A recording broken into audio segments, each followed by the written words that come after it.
The comments were deeply offensive.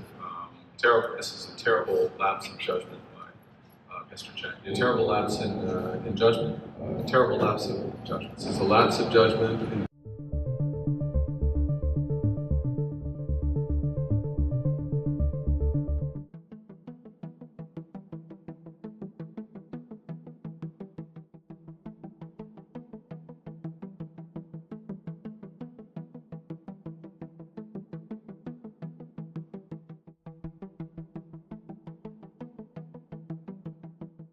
Hi, Mr. Carney, Mackenzie Gray with Global News. Paul Chiang, one of your candidates, talked about turning over a conservative candidate to the Chinese Consulate to receive a bounty placed on him by the Chinese Communist Party. Can you explain why you have not dropped him as a Liberal candidate? Thank you for the question. The comments were deeply offensive. Terrible. This is a terrible lapse in judgment by Mr. Chiang. He has apologized for those comments. He has apologized directly now to the person that he mentioned. Apologized directly to him yesterday. I've spoken to Mr. Chiang as well over the course of the weekend. Understand his position. He is a veteran policeman. Mr. Chiang is a veteran policeman with more than a quarter century of service to his community. 28 years of defending rights in his community. And he will continue with his candidacy going forward, having made those apologies very clearly to the individual, to the community, and moving forward to serve. I should say the Conservative candidate has come out and said an apology is not sufficient, and that previously, as he was speaking with the RCMP about his safety. So I'm just wondering why you feel comfortable continuing with a candidate that was parroting Chinese Communist Party talking points to try and attack a political candidate.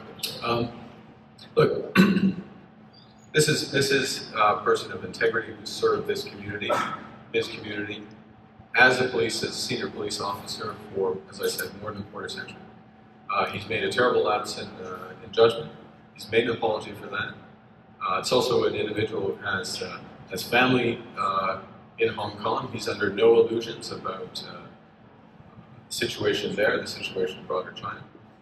He's made those apologies. He's made them directly to the individual concerned. He's made them directly to me. He has my confidence. Good morning, Mr. Carney. Raffi Canyon, CBC News. It's not just opposition parties calling for Mr. Chiang's resignation, it's also at least 13 civil society groups. What message are you sending to Canadians who are worried about pressure from China when you allow him to stay on? And how can you credibly criticize Pierre Poilievre for his lack of security clearance when Mr. Chiang is considered a worthy candidate? Well, the first thing, I can very credibly criticize the Leader of the Opposition for being at 930 days running and not having a security clearance. I will say as well, in the course of my responsibility, I didn't do that. That was good. I did manage to cut the piece of wood second time around. Although I was under expert supervision. No, getting back to these are serious matters. So I appreciate the question.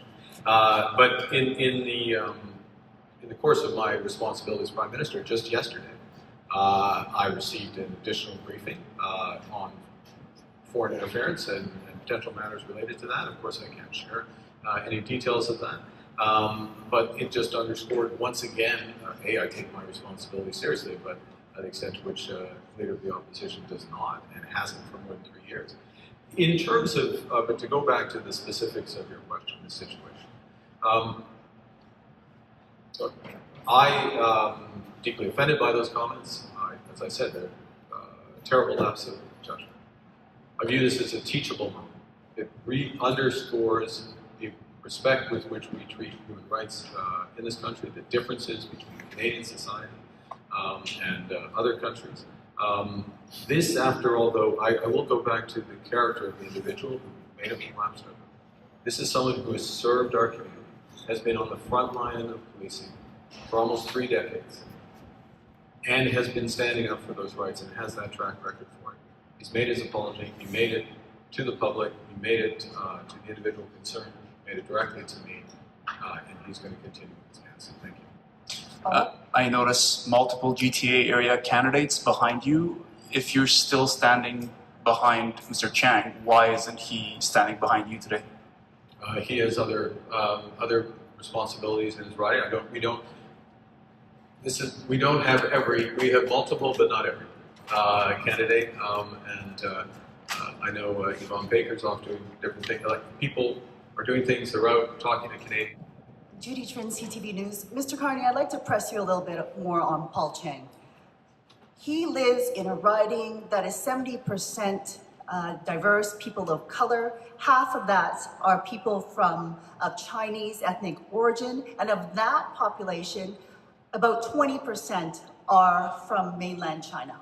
The question that people from Hong Kong have asked me to ask is whether or not you are putting appeal to those voters who may support the policies of China ahead of the democratic rights and safety of dissidents who have called Canada home, and mainly Hong Kong democracy activists who now live in Mr. Chiang's riding. Absolutely not.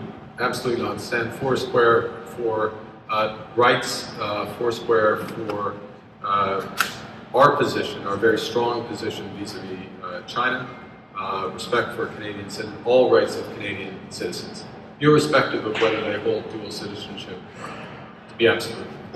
And Mr. Chiang has long history of service to that community, history of protecting those rights. Mr. Chiang is well aware of these issues, including having family in Hong Kong. How can he be an effective representative for them when they no longer trust him after he said this? The question, as you know, Mr. Carney, you know that Canada has executed 4 Canadians this year. You know that there are human rights activists in China in detention right now. How can Mr. Chiang, how can your party keep him as a candidate knowing this context? Mr. Chiang has apologized for his comments. It's a lapse of judgment. Is it your lapse of judgment? He's apologized for his comments. He's apologized directly to me. He's apologized directly to the individual. He has a long record of service.